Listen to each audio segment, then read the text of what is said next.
Hi, this is Tim Sanders, founder of the Omnia Radiation Balancer. Pretty soon there will be 5G masts going up all around us, and we want to make sure that you're giving yourself the best protection on the market. Our solution is unique. We use a new source of energy from the fifth dimension to balance radiation fields on any device, making it safe to use. Our results show that this structures water, it balances the blood, and it keeps your body super strong. And yes, it works on 5G. The energy in the patch never runs out, so count up all the radiating devices in your life, stick one on each, and you're done. Click on the link below and you'll soon be bringing balance and strength back to your body. Thank you.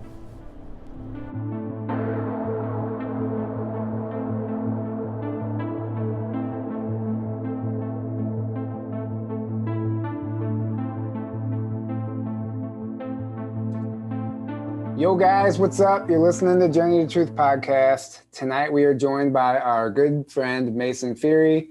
Mason, we met him at ECETI, actually, at the conference at ECETI, and we became friends. We started hanging out with him and realized he is a very interesting person, and he's a lot of interesting stuff to discuss and bring forward. He was a former Geospatial Intelligence Analyst for the NGA and the U.S. Army. So that he learned a ton while he was there, and obviously that led to his spiritual awakening, which we're going to also get into a little bit of that, but we're going to turn it over to him, turn it over to you, Mason, and let you do a little better introduction of yourself, and we'll go from there. No problem. Yeah. So I didn't have money for college, so I joined the Army, and I went to a recruiter. And I was like, hey, what can I do with computers? And they go, we got this program called Geospatial Engineer. I was like, oh, that sounds so cool. What is it? And he goes, I have no idea, but sign the paper. So I said, all right.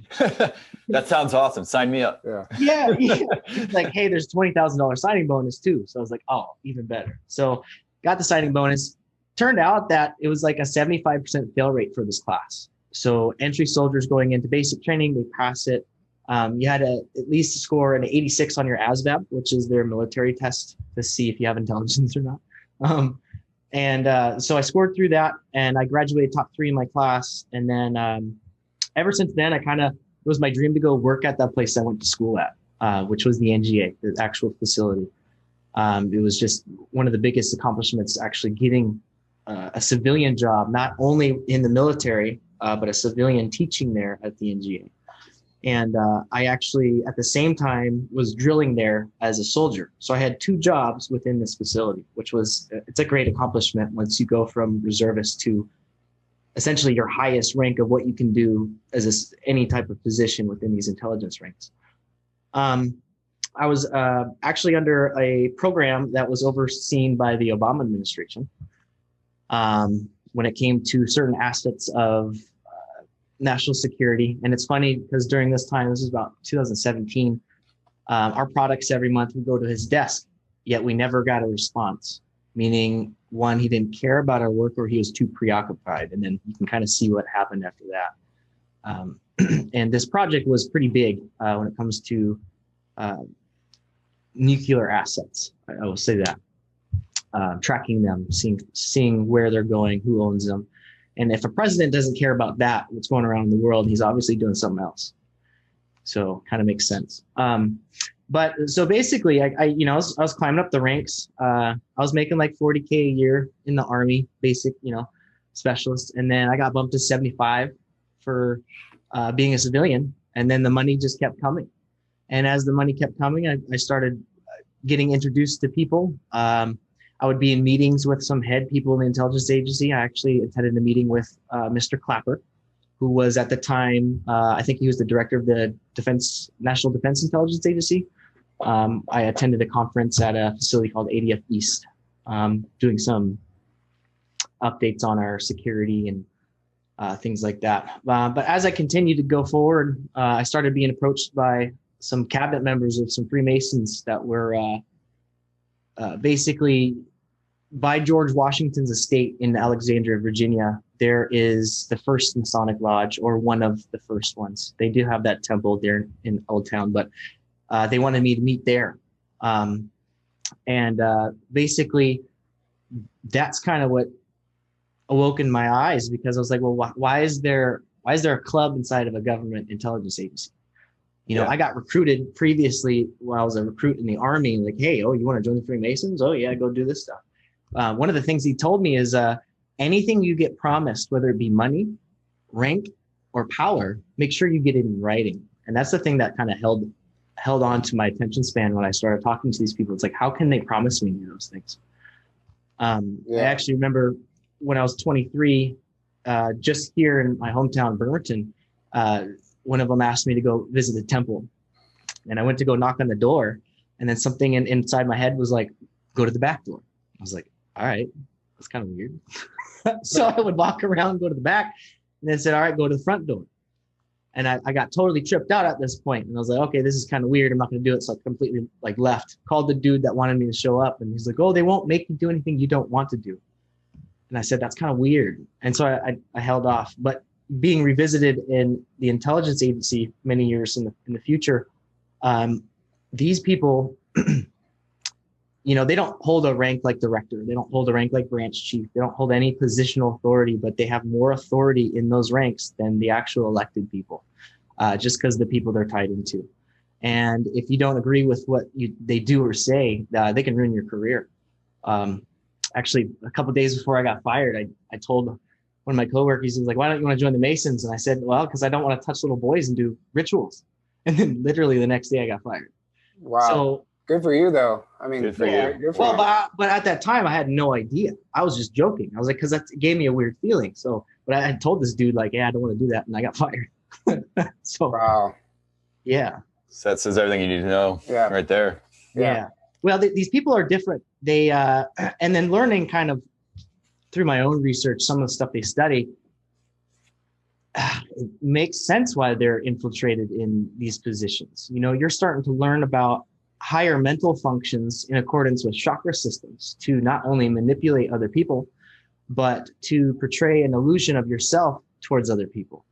So when you think about like a speaker, for example, like maybe Obama, you want to put him out there, they are taught how to use their third eye to project outward to whoever they're discussing, in however emotion they want to seed into people's consciousness. And that's just understanding higher mental form of thinking, manifesting your own desire or your own will with intent through knowledge, to have manipulation over other people. And there's so much more that goes into this kind of stuff. Well, it's all black magic, and they're very well versed in this stuff. They know exactly what they're doing. It's not just that. There's all kinds of mind manipulation tactics that they practice, and actual rituals and actual ceremonies. And that's obviously the Freemasons come in. Yeah, absolutely. So my first example, when I was knocking on the door, I think that was a test. And a lot of people were like, no, it's not. It's like, clearly it was, because it was a voice giving me directions. First of all, that doesn't happen. My own thoughts, or that and it tripped me out. All I was doing was knocking on the door, but they had known in advance that I was supposed to be there. So that was back in 2013, because I wasn't awake yet. I was still sleeping, doing all the drama. But in this was 2016, I actually ended up dying.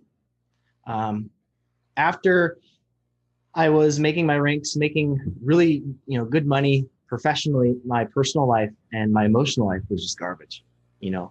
It trying to live that dream, the American dream, to go work and do nothing else but pay attention to your work and try to keep your emotions separate and all that kind of stuff. Yeah. There's a lot going on at the time.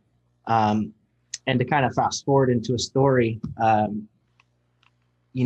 they can sometimes pick people out of a crowd because they want you to do certain acts, or they see certain things within an individual that they want to recruit.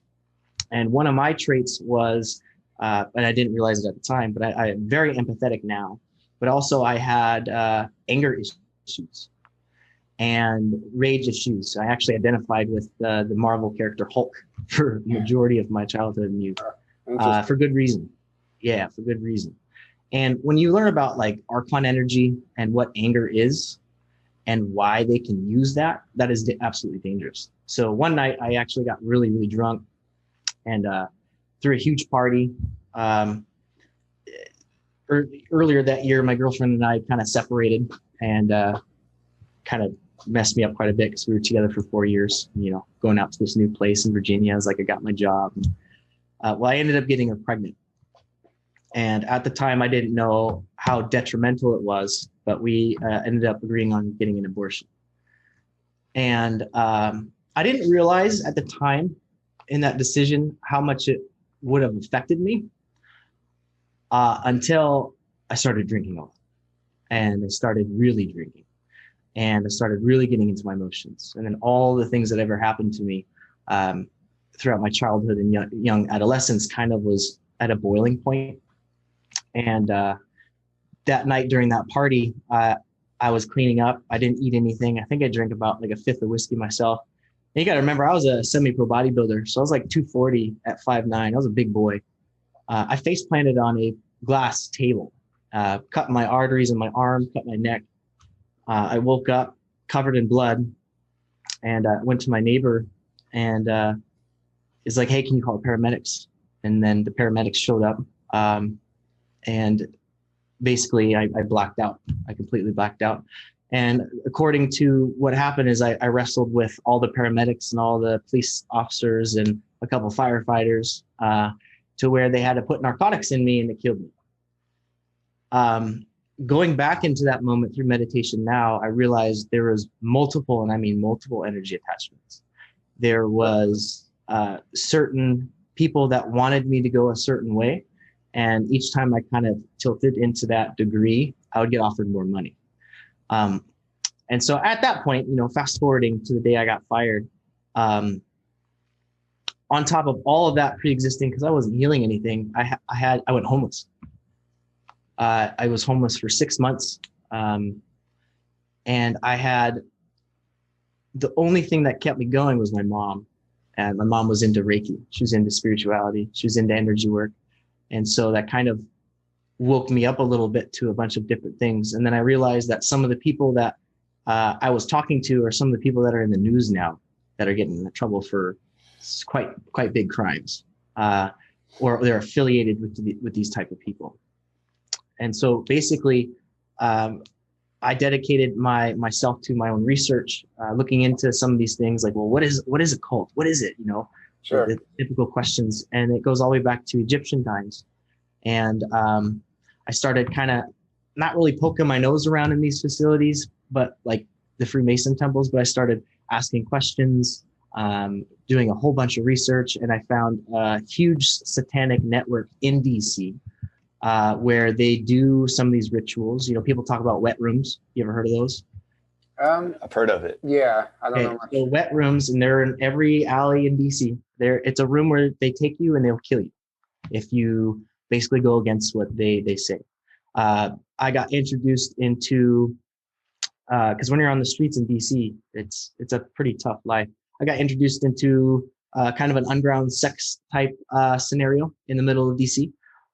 There was a bar that I ended up working at because that's the only thing I could do, which was a strip club for men, mainly gay men. Not that I was gay, but I just knew, hey, I get money. So how do I survive? Sure.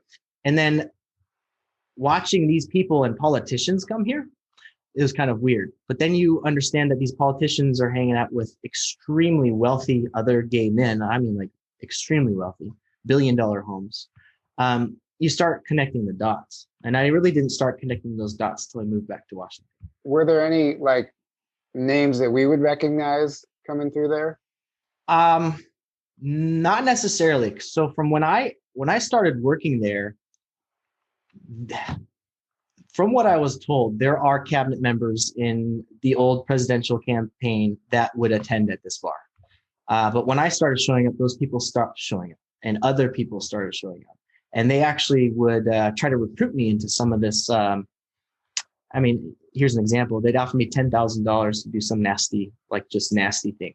And it would start there. And usually if you would say yes, then it would get worse. So not only was I recruited in like the Freemasonry intelligence side, but they're then trying to recruit me into the sexual exploitation side. So really, really quick. So these entity attachments that you realized that you had, do you think that these were these people who were trying to recruit you, they were sending these things your way, trying to manipulate you, or do you think it just came in from the alcohol? So both, actually. So it's funny when I trace it back, the timeline of my drinking and the timeline of being around them was parallel to each other. Now, what I learned is that, through abortion, that's actually a satanic ritual. And most people don't know that. And so doing that and dying, that was allowing something else to come within me, because my aura was completely gone. I was completely open. And I remember now, actually recently, going back into that time, when I was dead, I remember a voice saying, like, "Are you done?" And I kind of looked back and was like, "What do you mean, are you done?" It's like, "Are you done?" And I said, I don't understand. And then I could see, but also be in my body at the same time. And they basically said, you have a lot of work to do if you want to go back. And I said, okay, what is it? And then they said, we'll show you. And the next thing I remember is I was awake in my own body. Now the healing didn't happen right away. This is 2017. I don't think I hit majority of my healing till last year. But ever since then, ever since that moment of, I guess you could say, crossing the path almost, or crossing that bridge, there has been a presence within me that is showing me the light. And, they always say those near-death experiences kind of get you a little bit closer to those different entities. And I believe that you're at that moment when you come back, it's not that I was alone. It's just, I'm more aware that I was never alone. And they help you kind of be like that counselor within your earpiece to, be like, hey, instead of doing that, do this, shifting that perspective a little bit to naturally, through your own occurrences, kind of figure out how to, not only for me, do my own healing, whether it was like walking through nature, but also realizing these energy attachments. Sometimes they'd show me what these were in dreams. And I was like, holy crap, this is like ridiculous. Yeah. But what really made a huge impact was changing my diet. We don't realize it's all inside of this food, and it keeps you kind of locked into a certain pattern. Yeah. I realize it. Yeah, I went vegan for a year, and I was like, okay, let me try this out. A lot of vegans get some bad rap for it, but I tell you what, I cleaned all the hormones out of my body. I cleaned my liver, which, every one of these hormonal systems are tied to certain chakras. So not only through cleaning my diet was I clearing my chakras, but also clearing my energy bodies, being aware of more subtle energies and things around me in my field, which is quite amazing when you think. So going back to, I want to continue. I go all over the place. I'm sorry. No, it's it's amazing. This is great. So going back to the bar, they were making you offers you were not accepting. And then what happened after that scene? Okay, so I worked there for about 6 months. And I'm not going to really name the place of it because there are some good people that work there. But the majority of the clientele, at the time, I didn't know about, when you look into a person's eyes, you should see something or you should feel a little something. Looking back, I have a completely different understanding of what these people were. But a lot of times, they would just look at you. And it's not like your typical encounter when you're at a full nude male bar in DC. One, DC is a pretty chaotic area. People are just kind of sick already. Two, you're mixing alcohol and there's no limit on the alcohol you can consume in this place. There's no rules. There's no inventory on the alcohol. There was no waiver I ever had to sign to work there. There's no anything or any standard of any bar anywhere that existed in this place. And they had people that, because I was so, I was fit, I was large, even though I drank, I'd get roofied. And there'd be times I'd wake up in a cab going somewhere. I'm like, let me the hell out of here before I, Hulk out on somebody or something like that. And it happened actually quite a few times, that I'd end my shift and I'd be in a cab and having no idea where I was going. Is that how you ended up at East Eddie? In a cab, not knowing where I was going? No. That's when I moved back here to Washington. Oh, joking. Yeah. No, but these people, like, they would invite you to a party and they'd call it like a masquerade party. And I was like, isn't that where like you wear a bunch of weird masks and do some weird shit? And they're like, yeah. It's like a 2-day party. It was like a 2-day party. What they meant was, in this community, drugs are a huge thing. And we're talking about like heroin, cocaine, all that stuff at the same time. And they have orgies. And at that time, I was kind of tapping into that occultic science stuff. And that's like Aleister Crowley type stuff. That, you know, the sex occult magic, especially same-sex occult magic, is black magic, essentially, when they're using it in the form of multiple partners. And then, you know,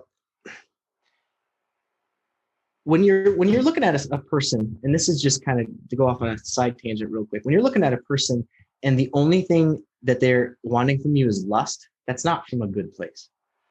And especially some of the requests that they'd ask you to do. I'm not going to put it on here, but they're like borderline snuff requests, if you know what the term snuff means. Like bestiality type stuff, feces types, like just the craziest thing you'd ever encounter. And that's when I kind of was like, okay, I need to get out of here. Like, this is starting to get really bad. At the time I got roofied the 3rd time, I realized it's the same person doing it, and he comes to see me from New Jersey every weekend. Like, there's something going on. And, you know, getting out of there, and what I actually learned is, coming back to my home state after working there, I had so many attachments from that bar that it changed me as a person in the view of my friends. Like a completely different person. Like, you drink way too much. You're way different. Like, we're, you know, talking to you, you're not the same Mason. It's like, well, I've always been this person, you know, in that denial type stage. Yeah. And I didn't realize, because I'd be drunk every single night I was there, because that's the only way I can handle it. You should have told him, I'm not the same Mason. I'm a Freemason. Yeah. Well, yeah. Well, my last name is Feary, so I've heard that one before. Yeah. Yeah, but so in these realms, in the intelligence agencies, there's a lot of demonic activity. And the reason why is because it's surrounded by a lot of death and deceit. So when you're in such a powerful agency like that, or CIA or FBI, there are these occultic members that kind of sweep around because they want to find the rising stars to recruit them, so that way they don't expose what they're doing.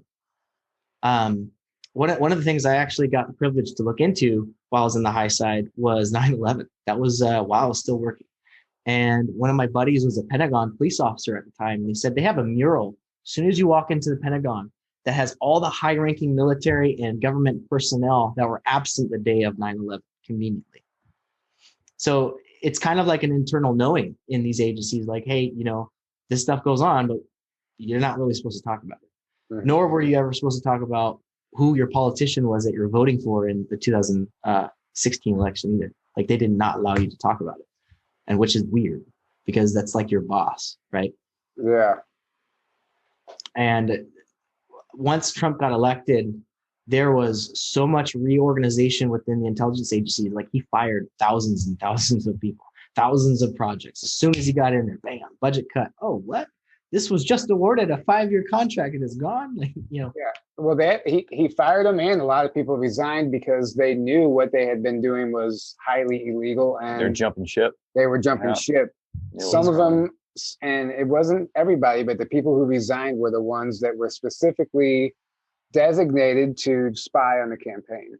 Oh yeah, well, or they cut deals. Yeah. When someone resigns, that means they're getting fired because they took a deal. Yeah. They got caught. Yeah, absolutely. And it was amazing. As soon as he got elected, like, we're talking about, there's like 10,000 people that work at the NGA, and there's at least like 3,000 that got fired. That's located in Virginia, right? Yeah, Springfield, Virginia. Mm-hmm. Perfect. Yeah. It was quite crazy. So what happened after? I mean, so you were still employed while all these people were going down. Were you? Nope, my project got cut. Oh, did it? Yeah, but I got fired before that, so it didn't matter. Okay, I got you. Yeah. My big mouth. I always had a big mouth. I always said what I believed, whether, not necessarily to hurt people, but if it was the truth, I'm going to say it. Well, that's why you're here now. I mean, yeah. And now it's only going to help you. Yeah, absolutely. But the crazy thing is, when I moved back here is when I started kind of communicating to what I would say my guides, or what I would say the figures that would kind of help me digest what I went through in my dreams. And coming back to nature, honestly, is the number one, that and food, well, this is nature, is how you can heal yourself. You look at these cities and you realize that they're completely void of nature. Why? Because that's God energy. It's the energy of creation within nature. Exactly. The very idea of a city is to disconnect us. Yes, absolutely. And connect it into a grid of arcane energy. Exactly. Yep. Yeah. And chaotic energy that does not allow you to ever reach that state of calmness to where you can actually meditate. Yeah. Yeah. And then I started getting into just, studying brain frequencies. Well, why is it that you're in a city and you don't have access to that? Well, when you're in a city, you're constantly busy because the energy of the city is increasing your energy of your being. And so when you're producing a high level of mental activity, you're actually no longer in peace. You're no longer in centered. So the energy is being used for something. But then when you realize that it's being harnessed because it's chaotic energy, well, that's a different story. Yeah. And then you have high-rise apartments and condos that have a Wi-Fi router in every single unit. So you're totally bombarded by this radiation also. That's why these are very necessary. Yeah. Yes. Yeah. Looked into William Reich and all his stuff. That was pretty cool. Ken Rolla, remember the scalar energy? Yeah. I have one of those. Nice. Those are quite amazing. The dream world is a lot more active, I would say. And a lot of times when we're in the dream world, when you wake up, it's kind of like fuzzy. You kind of remember like a little bit of tunnel vision. This one makes it so the canvas of what you're viewing is a little wider. And your interactions with beings in a dream, when you realize like, hey, you're not supposed to be here, they're more like, for me at least, my experience, they're more like, whoa, he's awake, if you know what I'm talking about. Sure. Nice. I've actually had similar experiences like that. I mean, I can relate to actually a lot of stuff you're saying. Now, are you talking about the cloud buster? The pyramid? Yeah. I want to get one of those. Yeah, those are awesome. Yeah. Quite amazing. Yeah, I just bought a Wi-Fi router. And this is to contest how it works. It's one of the better Wi-Fi routers. It's supposed to cover 2,200 square foot. My one bedroom's only 900. It won't reach the Wi-Fi from the Wi-Fi to my room. And it does, but it's intermittent. So there's obviously a signal interference between that Wi-Fi router and this device. So it's kind of cool to see that and how that works. Sure. That's what just might as well say this really quick, but the Omnia patch that we are affiliated with, you guys, everybody sees the commercial, that actually doesn't create any interference. It just harmonizes that frequency already. So it just kind of it's like tuning an orchestra. It balances it, so it makes it safe. So it's not. Yeah, it's probably converting positive ions to a negative to get that balance. Yes, and it very much works with the electricity in the air and all. It's like a scalar type of technology, but more Tesla based. I don't know, but continue. Yeah, pretty cool stuff. So I started tapping into that. What really got me going was Edge of Wonder, of course. Everyone knows what Edge of Wonder is. I'm not trying to get a shout out to you guys, but hey, what's up? And I actually ended up contacting them. I contacted them. I wanted to disclose some stuff about chemtrails. I met with one of the founders of geoengineeringwatch.org. I don't know if you guys know who that is. I know the site. I don't know. Yeah, his name's like Dan. I forget his name. This is like 3 years ago now. Well, I actually had a meeting with him and some of the scientists about what is it that they're putting in the atmosphere. And one of the reasons why I knew about that is because I took weather analysis in the military. It was an Air Force course. And when you have certain satellites that track weather analysis, well, how are you going to track a cloud? How do you do that? Well, you put a radioactive material within the cloud structure that can attach to either oxygen or hydrogen atoms to make it reflective for my sensor to pick it up and track its movability. So he's like, okay, well, what's strontium and barium used for? I said, well, that's one of those chemicals that when you send an IR signal to that cloud, it reflects back its signature, and then you can test the analysis. And he goes, yeah, but it's in our soil. I'm like, well, they spray it in the chemtrails. And he goes, oh, so it is a military project. I was like, yeah, of course it is. Because they were trying to relate it to deep state.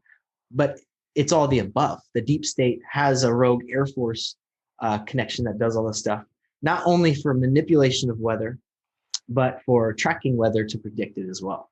So this technology gets pretty in depth when you're witnessing what all these chemicals can do, and that's just through previous experience. And that's just what it does to the clouds, and that doesn't stop at the clouds. That hits the ground. Absolutely, yeah. And then you learn about Monsanto and having the aluminized seed. So it's a seed that grows in this type of soil, so they can basically create the only marketable seed within the world that will grow in this type of soil. I'm very well of those seeds. I'm very well aware of those seeds anyway. Mm-hmm. Yeah, but it's just interesting, like that stuff getting into our skin. That's why it's so important to make sure we're detoxing all the time. Yeah. And so on a side note, because I was always into fitness, whether I did hormones or not, I learned a lot about herbs and what herbs will do to the human body. There are many herbs that you can use to take the metals out of your brain, especially aluminum, which causes Alzheimer's. And they're simple, like chlorella, spirulina, simple things like that. One, I kind of tested on myself how all these things would work.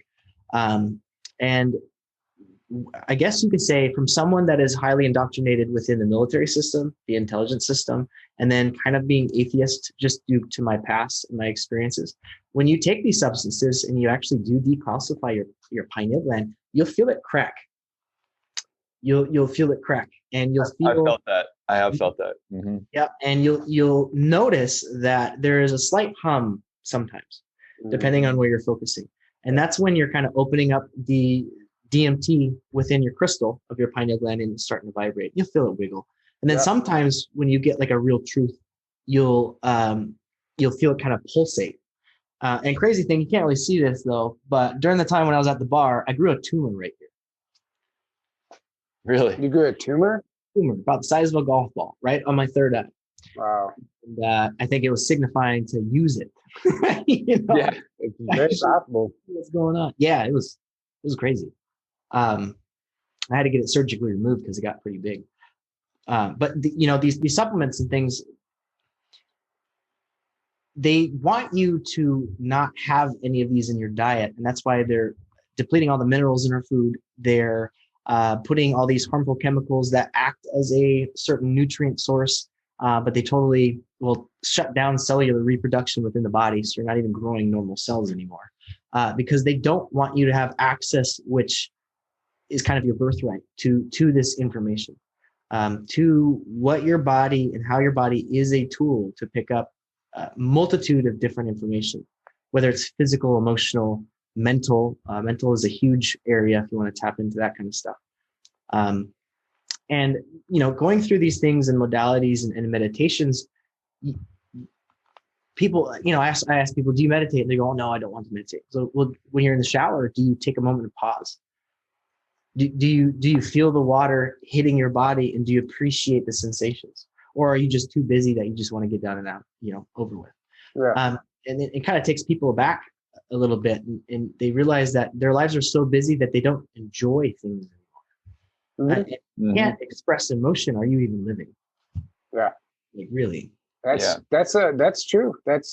We forget how to have fun as we go through this, and that's important.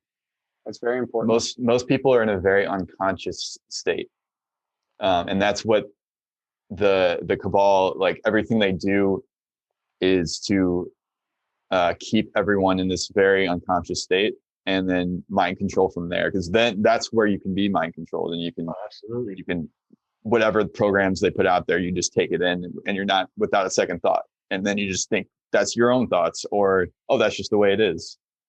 And not only that, but when it comes to your own thoughts, people don't realize, but when you're walking in public and you have a crazy random thought, that most times is not yours. That's a thought from another person that you're walking by, that's within your vicinity, that you're picking up. It's like, oh, why did I randomly think of, or entities,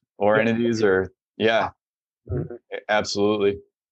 And you think it's your own thoughts, and then you start going the more you start going down that route, the more they have control over you. Oh yeah, absolutely. And a perfect example of the programming or control is walking around wearing a mask, thinking that you're being a stand-up citizen and doing the right thing. Yeah. During they got you if you're doing, you know. Yeah. Yeah, I always say it like back in the day, the vampire movies, they have to knock to ask for permission to enter your home. Well, in the thought and the mental world, if you can kind of project your awareness into a sphere above your head, you'll notice that the thoughts that gravitate around that area are those vampires asking for permission to enter within your domain. And as soon as you shift your perspective to that thought, which is a thought that you may not want, it has access to whoever or whatever you're trying to accomplish. And, a lot of times it's difficult to figure out which thoughts are yours. But in order to do that, you have to create distance between your thoughts instead of having your mind just constantly be on like a spool, constantly feeding you stuff. And that's what meditation helps you, is create that space between the thoughts, so you can kind of identify, well, is this my being trying to speak to me? Is this what I'm wanting? And if it's not, don't even allow it in your awareness. And that's one of the things that I learned just through when I came back to Washington. I had 2 years I was unemployed, which honestly was beautiful, but it was very stressful. To where all I did was walk in nature the whole day. I walked about 9 miles a day.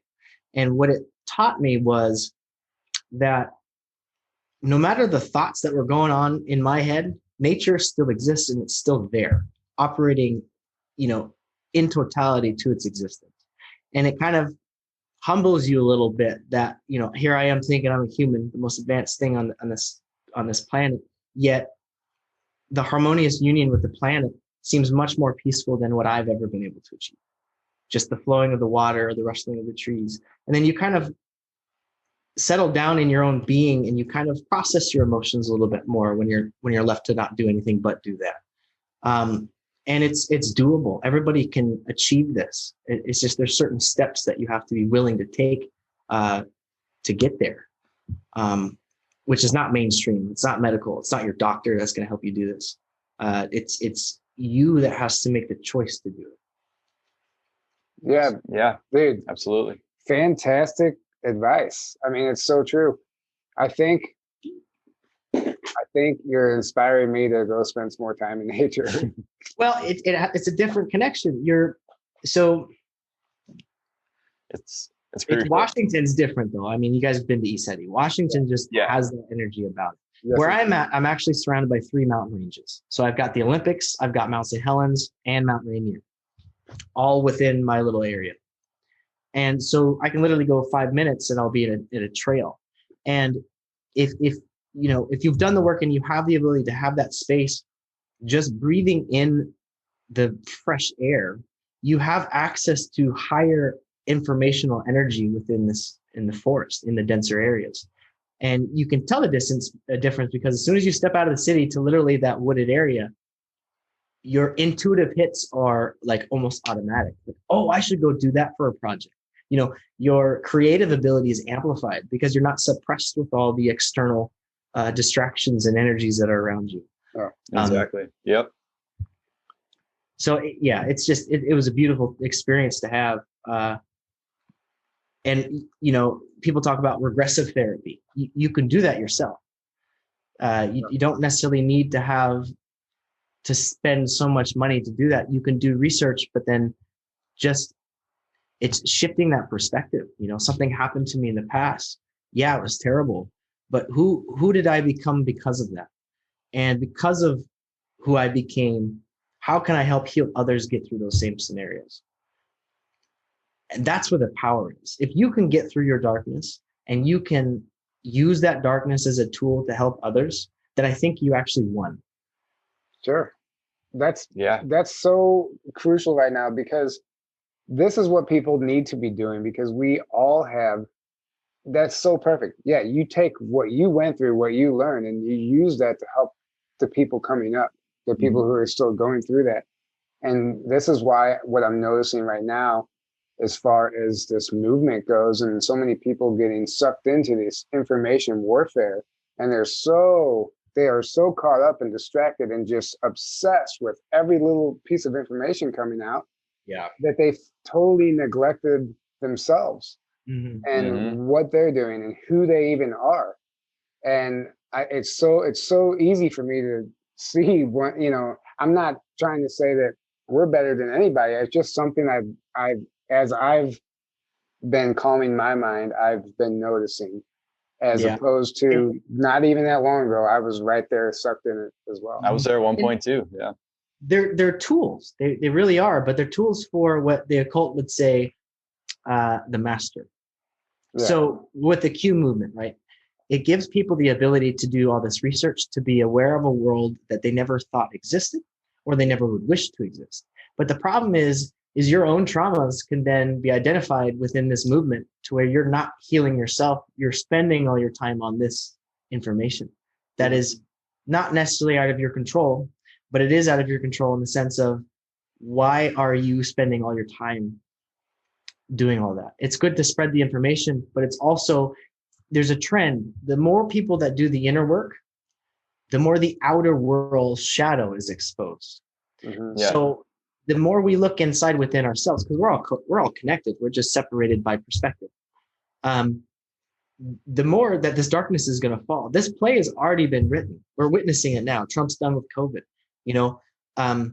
Showing the world, because he's not just addressing America. He's saying the whole world should not be afraid of this, because these people are already taken down. There's already these operations being done. There's deals been taken. There's people resigning. There's 200 and some odd CEOs that resigned within the last year. Those are deals in the professional world that were taken because those people are going to be removed from the game.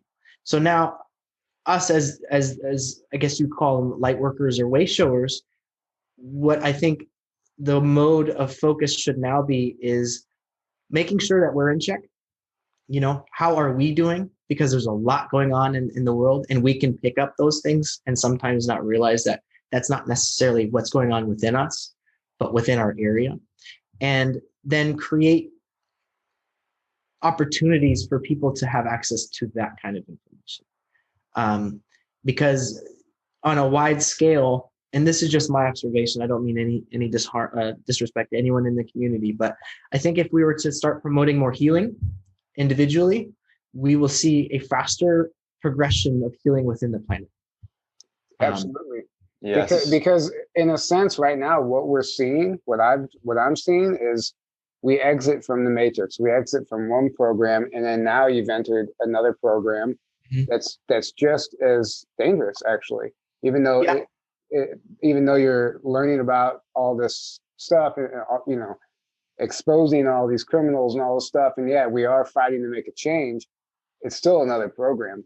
Like Aaron said one time, Q should just be a stepping stone. It's not the if you stop there and you put all your energy and focus into that, you're just stepping into another program, and you're actually just feeding the dark by feeding it all your energy instead of, it's still an illusion. Yes. Yeah. Q's not going to be around forever. What happens when Q's over? What are all these? And that doesn't mean ignore what's going on. It doesn't mean, because that's what a lot of people do the other extreme, where they don't want to look at it at all. Don't tell me, don't talk about it, because now you're creating. That's also them not being able to face a shadow within them. Yes. That's a shadow aspect that they don't even want to touch. Don't even talk about that. I know people like that. Yeah. Yeah. Exactly. And they go, they're sensitive. And I say, I understand that. But here's the key to escaping duality. You have to see both sides. Mm-hmm. You have to see both sides. You have to integrate the energies, because you're a light worker. Why? Because you shine on the shadow. Yes, exactly. So, and I just want to clarify also, like you said, no disrespect to anybody that's out there fighting for this. Yeah, no, not at all. That's obviously their mission. No. Yeah. And honestly, maybe what they're doing is working for them, and it won't work for me, and vice versa. Mm-hmm. It's just we're all at a different level also. Yeah, absolutely. So I don't mean any disrespect. It's just something I've noticed. Yeah. And it's also accountability for your own, like when you're, and this is what I've noticed, when you're tapping into some of these subjects, depending on your level of awareness, you're actually bringing forth that energy. So if I'm viewing darkness, there's darkness viewing me. It's a two-way street in this dimension, and in the third eye dimension. If I'm observing you, you're being observed. So when you're into these type of topics and you're getting into the sadistic, satanic, ritualistic stuff, you're actually absorbing some of that energy from what you're inputting in your attention, because you're paying attention to it, to where they have access to you. and you're actually holding on to energetic baggage from constantly viewing this type of stuff. So if that's what motivates you and you want to create that as a movement, that's absolutely fine. But just make sure you do clearings. Make sure you're not bringing any baggage home. And another thing, I was talking to a friend of mine, is when they're telling these versions of these stories, you have to be aware of what your throat chakra is projecting towards people. Are you projecting fear or are you projecting hope? And there's a huge difference between the two. If I tell you a story of my past experience, should you feel sad for me, or should my experience help you feel empowered about how I got through it? And that's using your higher chakras to not influence or hurt anyone, but to show the truth through what you do. Well, I think you've pretty much mastered that, because your story is empowering. Well, that's a fraction. I still got a lot of personal details I don't really want to get out on the web. Yeah. No, I understand that, but you told it. What I'm saying is, you told it in a way that was empowering. It wasn't like, you left us hopeful. Oh yeah, absolutely. There's, for those 2 years, I will tell you, I thought of suicide every single day. But there was an inner strength within me that I knew that those thoughts weren't mine, and this wasn't my life. This wasn't my purpose. And as a result of constantly reprogramming that thought, even though it was the daily thing, right? I didn't eat for like 3 weeks at a time. One time I was at 240 pounds. I went down to like 168 in a month because I wasn't eating. But it's crazy because my old body that I had with all the supplements, it was fueling this adventure. So in a way, fasting for that half a month is what accelerated my spiritual growth, because I was fasting, not because I wanted to be, but it's because I was forced to be. Yeah. Totally. Very interesting. Yeah. I want to do the 40-day fast. 15 is the longest I've gone. The longest I've gone was 7 days one time.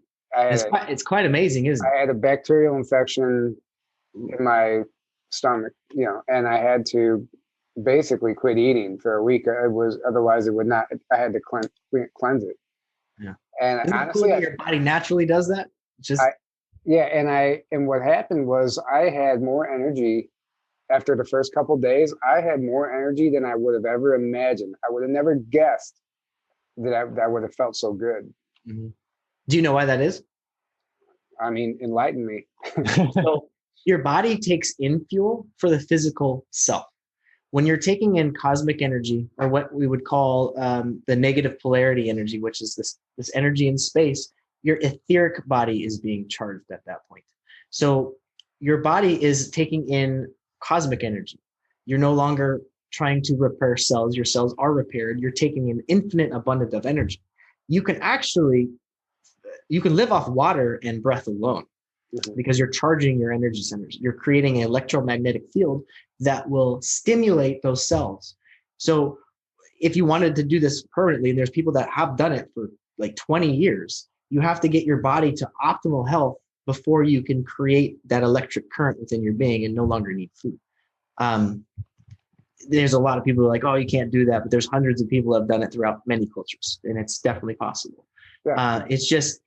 It depends on your level of surrender. Me personally, I like food. It takes a certain mindset. Yes. Also. It definitely, you have to have a mindset to accomplish anything, really. Yeah, absolutely. It's quite incredible what the human body is just already designed to do, and we just forgot about it. Yeah. Oh yeah. So what do you see?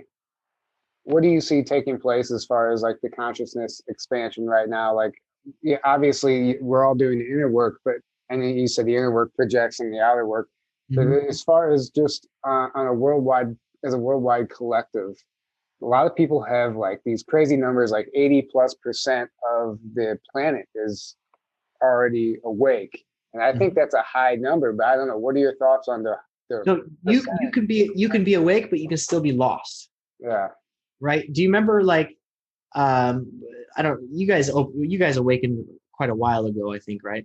Because certain about 8 years ago for me, and about 8 years ago. 5. Yeah. Would you say from 2017 till now, your awakening has accelerated? Yes, absolutely. Okay. Absolutely. So what happens is, the more that other people kind of break that cognitive programming, it opens up different areas within the collective grid that other people can tap into. So there are some beings that are incarnated here that have the ability to access past life dimensional energy from a higher level of existence. So when they anchor in those higher dimensional aspects, it uploads that to the collective to then be taught to people, or to have some people tap into their own dream space to bring it back through. And what it is, it's just ancient lost knowledge. Have you guys read the Secret Flower of Life, the volumes of those? I want to. Okay. I read the first one. Books. I read the first one. Yeah. Did I not make you aware of that book? Was that Yes, not you did. I was going to say, wait. So, Nice. I read that book, and so it's quite amazing. So something that I've learned is, because I've gone through, I've regressed myself all the way up until about 5 years old, and because I just can't remember that. I just can't remember past then. I'm actually getting a quantum hypnosis therapist session pretty soon to have access to that.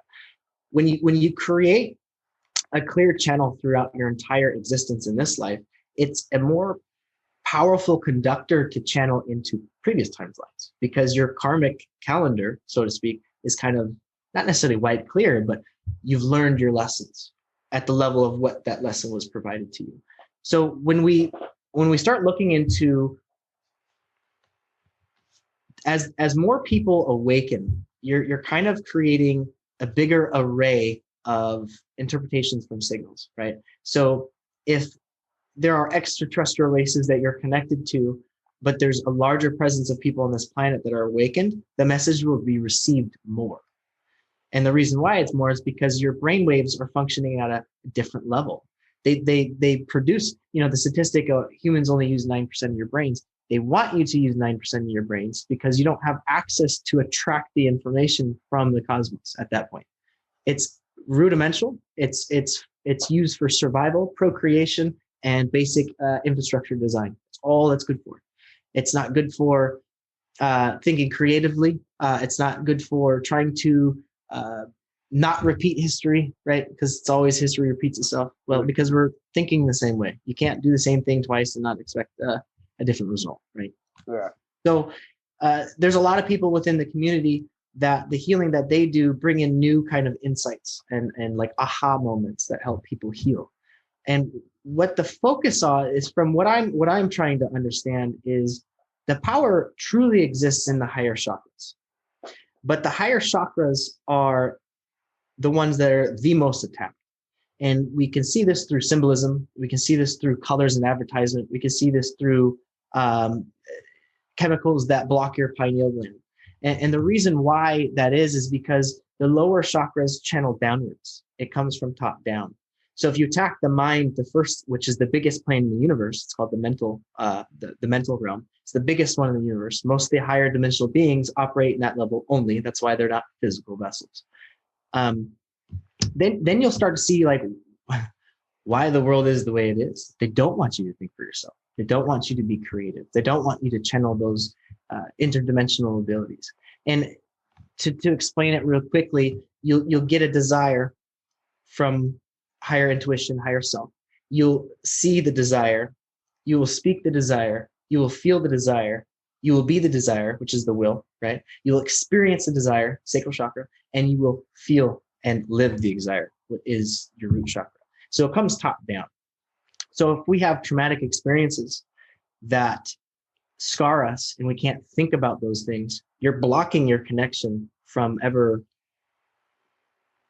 receiving the information to heal itself, because you won't go anywhere down. You can't feel through that experience, feel through that presence to heal it.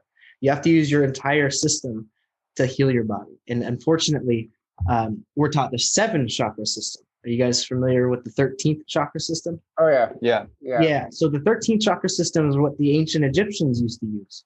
And I have a picture here. Now, are those the ones that go outside the body? So then you have one like in like the atmosphere, then above that, then all the way to source, or are you talking about 13 within the body? So there's 13 in the body, and I'll kind of show. I'm gonna share this real quick. I can't share that. Oh, do we need to allow you to screen share? Yeah.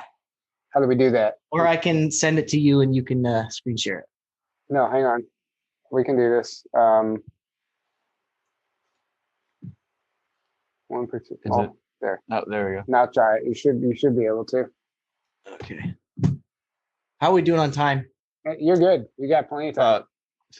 15 minutes, maybe 50. ish. Only been 15 minutes? 15 to 20. Or left, you mean? Yeah. Yeah, like yeah. So we've been going for about an hour. So Just because I got. This is where the content's getting good because now I'm getting. Yeah, just because I work overnights, so at a certain point I have to. Right. So can you guys see this image right here? Yeah.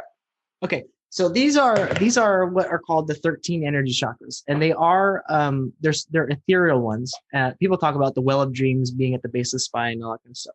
This is a little bit different. These are the etheric chakras, and they start a little bit different. The main 7 that we have are here, and it's funny that they contain 3 of the main 5 platonic solids when it comes to the Metatron's cube, Milky Way gateway. If you were to think in terms of astrology, this Metatron's cube represents the galaxy's astrology chart in forms of sacred geometry.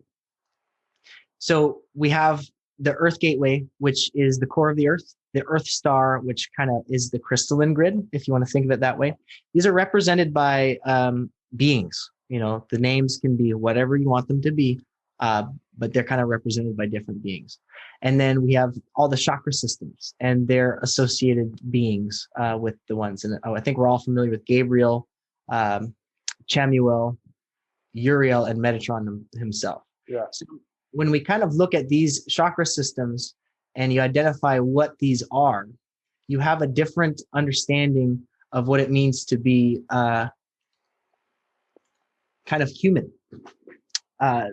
The soul star, the 10th chakra, which sits above your head, you'll feel that when you're engaging with people at a soul level, like Isetti, right? Your intuition's a little more higher. You can kind of, when people are telling their stories, you can kind of watch a little movie within your own intuition, right? Mm-hmm. It's because at a soul level, you're connecting. And each one of your chakra systems are kind of putting a web of connection between each person. So when you start opening up these higher chakras, you have access to these types of information.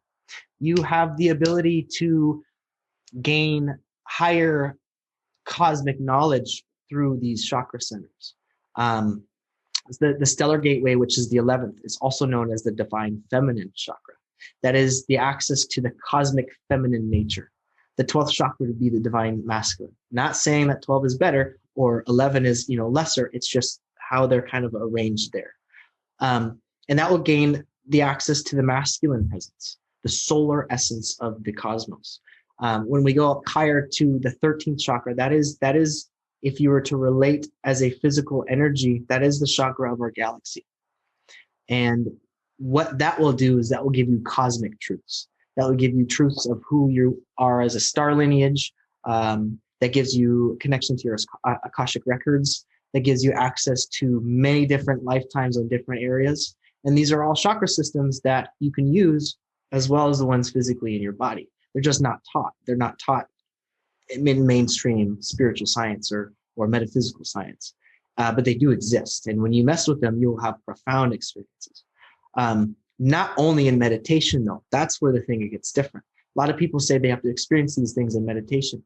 These chakras you experience conscious, because you're bridging your subconscious feminine mind and your conscious mind at the same time to where you have access to the universal energies.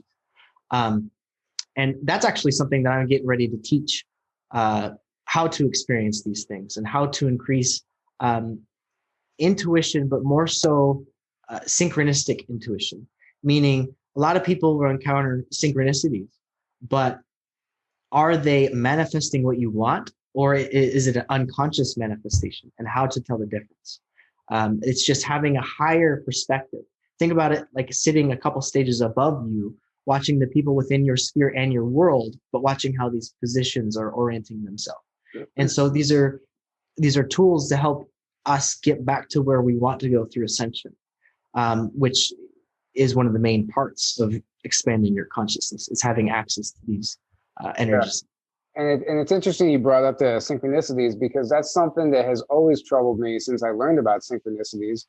And I was the same as you. I had some entity attachments after my mother died when I started drinking and getting into drugs. And I went through a whole experience as well. But I started wondering, like, okay, how do I know that it's my guides? How do I know that these synchronicities are my guides that are here to serve my higher purpose? How do I know it's not some malevolent entity that's trying to steer me in the wrong direction by giving me a false synchronicity?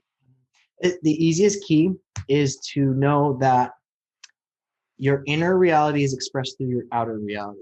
How do you treat people? Yeah. You treat them with your higher heart chakra, meaning that you try to give them your best without taking too much of your own energy. If you do, then that's your direct line to your guides. Yeah. When you're giving from the heart, you know, I always tell people, like, if I'm always giving to set the example and everyone's doing the same thing, everybody is receiving. So when you're at that service to others level, and you can still do things for yourself, right? But when you're at that manifestation level and consciously aware of that manifestation level, you'll be able to tell, because are the things manifesting for you, or are they manifesting for you with others? And when it comes to synchronicities, it's a little bit different than, you know, oh, I'm asking my spirit guides to give me a sign. What that is that is a block within your third eye and your crown chakra. And I'm not saying all the time, but majority of the time, because you have to ask for an external validation. Sure. So when you have the internal validation mastered, that's when you know you're in control of your manifestations. External synchronicities are fine because it's a tool. It's how do you tune it, right? Yeah.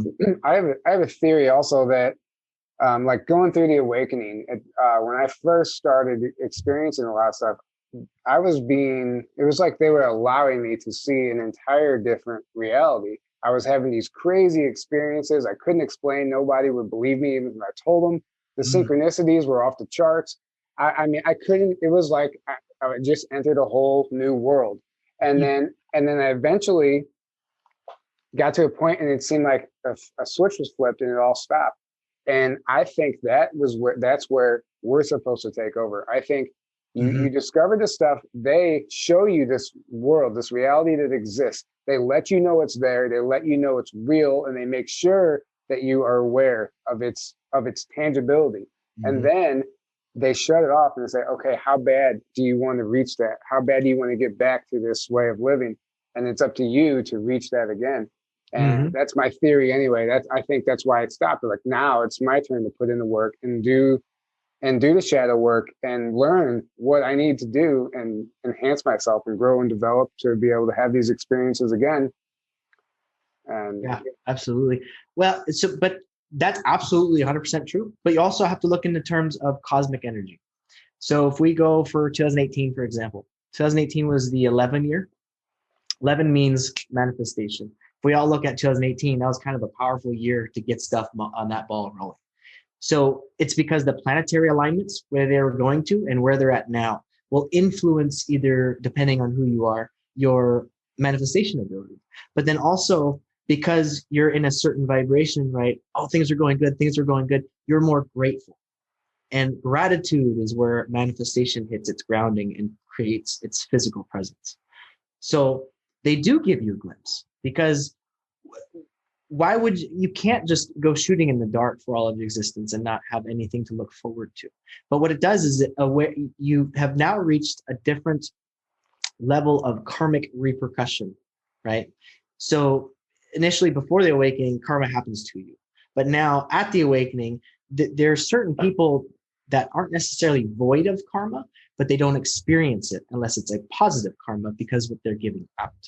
So once you master your karma, you'll have a little bit easier time to manifest, because you're no longer in a state of doubt or manifesting from a state of fear. And that's where those confusing synchronicities are overwhelming, because you're not consciously creating them with them. They're showing you how to do it, but it's the key of how to channel your mental, emotional energy to manifest what you want, and then know it's coming before it arrives. You're being kind of chaotic. It's because it's showing you the more chaotic those manifestations are, is the more you need to work on your balance. The more, and it's a masculine and feminine side when it comes to that. It's how receptive are you and how giving are you within your being. And then that can paint your path to your synchronicity a little more smoothly, where it won't seem as chaotic as your initial awakening. Because there's layers to this. There's, when we first awaken to this possibility, it's like, oh my God. But then once you start mastering that one, there's more, because then you have the ability to see how others are manifesting. And then from how others are manifesting, how is that affecting everybody else? Not saying that you have control of their manifestations, but you have the ability to be aware of what they're manifesting, and you can kind of help them tweak it through your own experiences. And that's how you're giving your knowledge to other people. Yeah. Next time you should come a little more prepared. I'm joking. This has been amazing, dude. I mean, it's really, I feel like I'm sitting through some type of webinar or something. Oh, were you being serious? I'm sorry, man. No, I'm joking. No, I'm not. It's fascinating. I'm not good at sarcasm. My bad. No, I was joking, because you're obviously very well versed in all this stuff, and you've studied up on it, and you know exactly what you're talking about. Actually, you have a way of presenting it that actually is easy to digest. Yeah. So what that is I'm connecting to your soul stars. Well, it's kind of harder for me on video because this is the first time doing it, but I have the ability to connect to your higher perspective awareness that can communicate to both of you, or anybody really, with how you've learned in your perceptible reality up to this point to explain things that you understand. And it can be any topic. It doesn't really matter what it is. And it's because of those accesses to those informational streams that can kind of filter down etherically, but also physically. I guess I'll just have to take your word for that. No, I'm just messing with you, dude. Okay. No, that's actually really interesting, and I think that's how we should all be teaching and learning. Yeah. So think about it like this. Back when you're in school, when you were interested in something, you're connected on an agape plane, right? A love plane. So when you're connected on that energetic level, you're opening more receptivity to the neurotransmitters within your brain, which allows telekinetic experiences to happen. When you're speaking to something that's very passionate, you're almost reliving that experience through the speaker, right? Mm-hmm. So that's how the ancients taught. You get that vibrational level coming from the heart sphere. So then you have access to all these ones, and then the information literally just comes through you. Versus school now, you hate it. And then there's all these learning disabilities. There's all these learning drugs and all these things that you have to focus on, like, oh, take Adderall, because they're not opening the proper channels to allow the information to come within your being. Once it's in your being and you've heard it, you don't have to store it in here. It's not stored here. It's stored around you because it's a part of you. And that's the difference between accessing knowledge and retaining knowledge. They want you to retain and regurgitate, not access. It's using two different parts of your energetic being. Mm-hmm. Yeah, I agree with that. Absolutely. Yep. That makes so much sense. The school system, we were just talking about the other day, you give them your entire day, and then you go home and you spend the rest of the time doing homework, and then they stress you out at a young age. They start beating you up at a young age, basically. It's all about programming. Yeah. It's not about absolutely actual education. Yeah. Yeah. You graduate with a square cap on your head because they took a cosmic consciousness and put a box around it. Yeah. Yep. Exactly. Exactly. Oh man. Well, this has been absolutely fascinating. This has been amazing. And thank you. We'd love to have you back if you have more to share. We're going to have to start wrapping it up this evening, unfortunately. But yeah, dude, this has been great. Thank you so much for coming on. And I hope this reaches a lot of people. If you're listening to this, if it resonated, please share this out. Mason's awesome, and we can help him. You had mentioned wanting to start a YouTube channel. Were you still considering that, or? Well, so I'll say this. I think I'm no longer a targeted individual. I have experienced some, the reason why I know that term is because I was looking like, hey, is this stuff like a rare occurrence or is it real? Well, it is real. To where I'm not necessarily afraid of my safety, but I was kind of being messed with a little bit, especially with my affiliation and my clearance level that I did hold. I did hold a top secret clearance in the intelligence agency. And they were very worried about what I was going to provide, given that I'm now no longer within the matrix of their control. That I'm not necessarily worried of this knowledge. But the problem is some of the knowledge that I've come to acquire, some of it you have to learn through your own internal guidance. Yeah. You have to be ready at a spiritual, mental, and physical level to even kind of know some of these things. And I'm not saying like I'm withholding knowledge. It's just some of this stuff isn't teachable because you and your own consciousness is your own version of divine inspiration or divine creation. So I can give the basic fundamentals, but then you have to teach yourself, because the best teacher is your higher self. And that is what I can teach you to communicate to. Yeah. It's like when your parents, your mother or father told you something when you were 10 and it didn't finally resonate until you were 30. And you're like, oh my God, now I know why they told me that. It only took 20 years. Yeah, I just turned 30 2 weeks ago too, bro. But I get what you're saying. There's so many things that I've read and so much information I've come across that at the time didn't resonate. And only in a short amount of time will something click, and I'm like, now I get it. Yeah, that's so basically what I call that is seeding your own consciousness. What you'll do is you'll get a higher source of information, but then you set the desire, which is a crown chakra manifestation in the mental field. You'll set that desire to experience synchronicity to teach you that understanding. So you're using your own chakra system to teach and expand your own connection through interacting with the universe. And that's where the main teaching is because at that moment, you're at a level that the universe is directly communicating and teaching you through your experiences, but you're conscious of it. And it's a completely different experience when you're co-creating with synchronicity on a larger scale. And you prove it through the things that you achieve, not only within your own being and getting that grounding sense of peace, but then also with the message that you have to share that resonates deeply within people.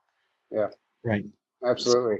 Well, I think you've given us all a lot to think about, and you definitely inspired me. Seriously, you've inspired me to want to start taking my spiritual growth a little more seriously. Again, I feel like I kind of, somebody used the term spiritual binger at one time.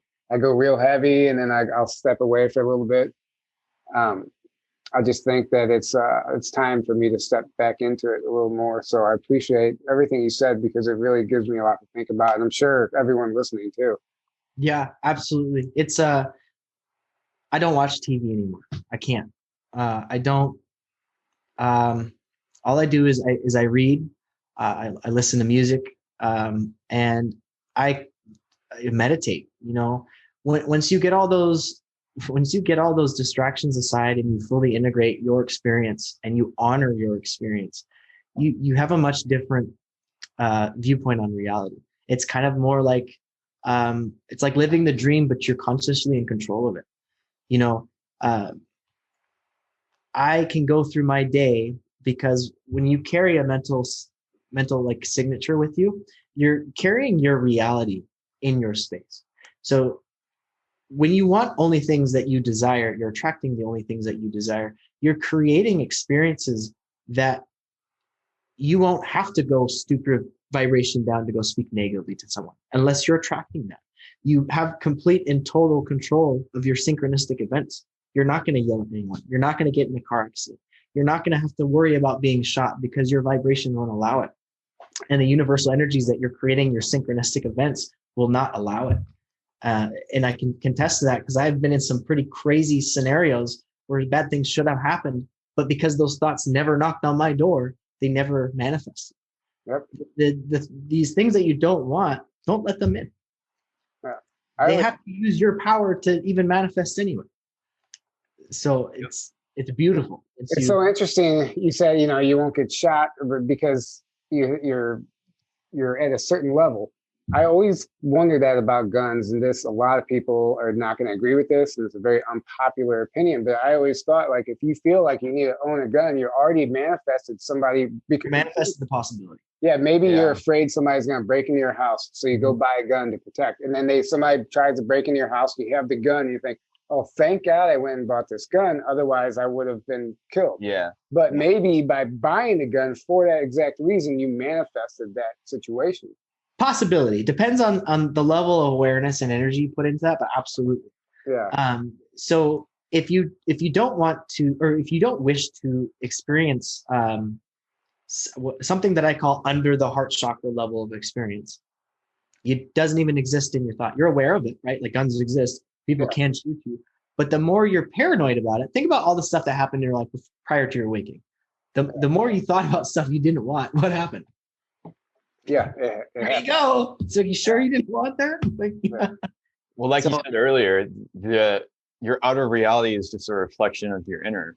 Mm-hmm. So whatever energies you have harboring in your system, it's gonna be reflected in the outer world, and it's gonna be showing you, hey, this is where you're at. This is where you're resonating at. Yeah. And then you're going to attract those things. And then the topic of guns. Okay, so the political spectrum in this reality has hijacked the human core values. You have Democrats, which are blue, that is masculine energy. You have Republicans, which are red, that is feminine energy or receptive energy. You have gun rights on one side and abortion on the other. They are the same thing. It is death at an innocent child or death at the hands of the gun owner. It is the same experience energetically, only difference by degree. So when you realize that everything that has its poles, everything is opposite, everything is dual, once you learn that, you'll learn how to master shifting your perspective to stay in the neutral point and bypassing the program. So all these things exist for a certain reason. You'll notice that the pro-gun people are complete opposite of the pro-abortion people. And then look at all the other layers of belief systems that carry along that spectrum. So it really gets down to, what is it that you truly believe? And do you know what it is that you believe? Because once you understand the duality at its true essence, you are both God and a demon. You have two sides to you. It just depends on which side you align with. But you have to recognize that there's both within you. And once you don't recognize that, you're either creating a shadow aspect, or you're only seeing the light and completely not acknowledging that either one of their existence, which would be, in my perspective, denying the creator's total existence. Yeah. Now, there are certain parties that have gone a little bit too far in the darkness, and that's why people like you and I are here. But it's also balancing that duality, which is my Instagram page, Balancing Duality 11. Yeah. I was just going to ask you to plug your pages and where people can find you and all that stuff. Started it. I'll this has given me the motivation to actually start creating this stuff, because I think this type of information is what I think deep down, I think what people are looking for. Yeah. I got out of some pretty dark stuff, and this stuff, I tell you what, it makes you appreciate, have so much more gratitude than you ever thought possible. And then when you have those accesses, the universe will give it back to you. Absolutely. Man, well, we're going to end on that. Thank you so much. All right. So, yeah, go say your Instagram one more time, Facebook. What else? Hold on. Give me 1 second. You don't even know it. I just started it. I don't like to be public with this kind of stuff. You don't have to. But I need to. We'll have it in the description too. People are going to want to follow you after. Balancing Duality 11. Balancing Duality 11. That's Instagram, right?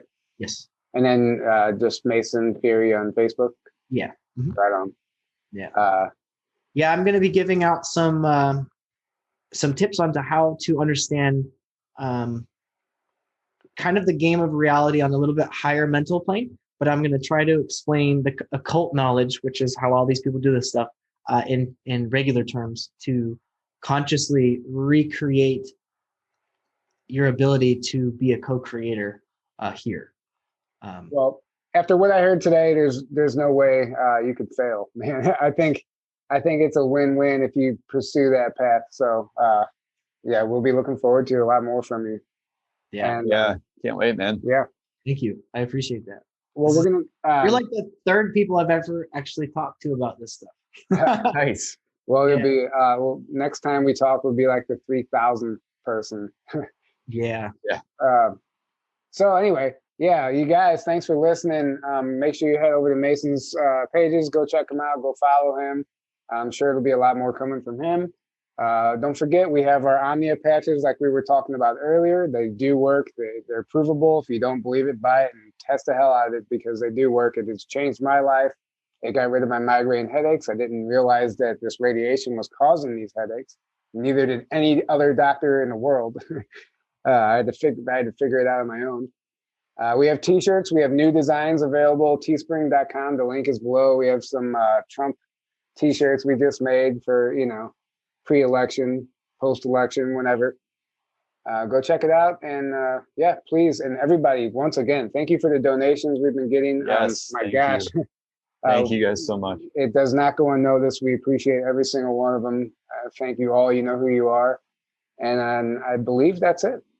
Until next time, thanks again, Mason, for coming on. And we'll see you guys next. for having me. Yeah, absolutely. Yeah. We will see you guys next week. Good night.